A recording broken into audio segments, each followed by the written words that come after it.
Hello mga kaibigan ko, good evening, kumusta na kayo? Sana nasa magandang kalagayan kayo. Nandito naman ako mangungulit sa inyo. Sana magdasal tayo mga kaibigan ko. Salamat sa ngalan sa Ama at sa Anak at sa Espiritu Santo. Amen. Minamahal naming Panginoon na makapangyarihan sa lahat.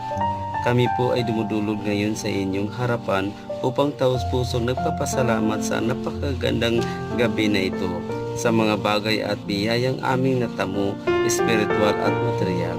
Salamat din po o Panginoon sa mga problema na napatatag sa amin, sa lakas ng loob para malabanan namin ang lahat ng pagsubok at sa mga taong aming inspirasyon sa araw-araw at gabi, at sa pagmamahal mong walang katulad at sa pagkamatay mo sa krus para sa aming mga kasalanan.